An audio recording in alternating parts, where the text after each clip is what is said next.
All right, guys, thank you so much for talking to me about the new episodes of Sabrina. I will be directing questions individually just to sort of make the Zoom situation work. So, Kiernan, there. I mean, I know you've done it before, but this season there's a lot more of you with you. Were those like anxiety-inducing, or did you look forward to the challenges of being your own scene partner?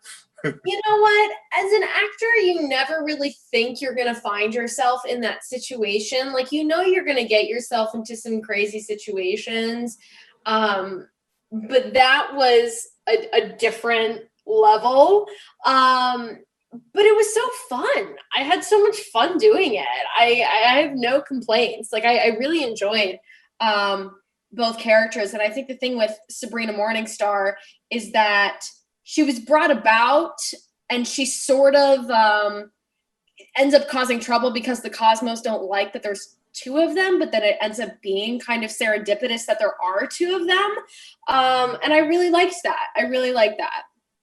Yeah, I know. I like how the series handle it. So, Gavin, I mean, you guys have done so much in this show, but I wonder, do you show up to set and look at the sides and feel like you have a hold on the tone? Because the tone of the series is so wild. So are you always constantly challenged by it, or do you think you have a hold of it by now?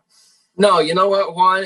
I've got a funny story actually of shooting a very dramatic scene with Lucy Davis and Kiernan, where we ran into Cerberus books, and I was playing it so dramatically because there was like when I read it, I think I perceive art in a very dramatic kind of light now and then. So especially when you're in this sort of world where it's teen angst and drama and there's a lot of that in it, I really played it up in one scene in particular. And Lucy kind of came over and was like, "It's all very dramatic, isn't it, love?" And I was like, "Oh man, like I need to lean a little bit more into the levity of it all." So no, I mean, that's still a challenge for me as an actor. I think that something that the show does really well is balance back and forth between, playing on comedic moments and having these horrific moments and having real grounded drama in certain moments as well. So, that's something you've got to do your homework for as an actor. And it kept me on my toes and it taught me a lot about that, and will make me stronger as I move forward with my career as well in terms of reading into all of that. Looking forward to that. I mean, you guys managed to make the Sound of music creepy. I mean, that's up to you. But Kiernan, let me ask you this. Can you confirm or deny that we're currently 2020? We're just handling an eldritch terror, or you don't want to talk about that? I think 2020 is the eldritch terror. I think that 2020 is, it's the ickiest of them all.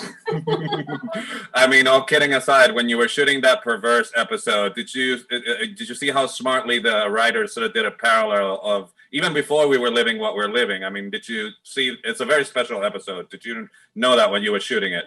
Absolutely. I mean, I think that throughout the series, we have had just such an incredibly talented writer's room in the way that they managed to make the show mirror reality and also be an escape from reality at the same time. And that particular episode was so very topical. And I think that I knew how brilliant it was, for sure, if that's the question you're asking. Mm-hmm.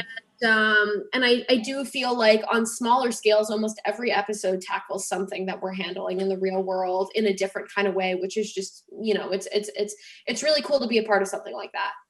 Okay, last 30 seconds, Gavin. Given that you told me that you're dramatic, I don't know what you're going to answer this question, but you have 6 hours to spend in a pre-pandemic world. Where do you go? What do you do for 6 hours? Holy moly, I would fly to New York City and spend a night on the town seeing theater and getting drinks. Well, there you go. I'm not going to invite myself, but thank you so much for your time. Come on. All right. All right, you guys stay healthy wherever you are. My time's up. Thank you. Thank you, sir. Have a good one. Bye.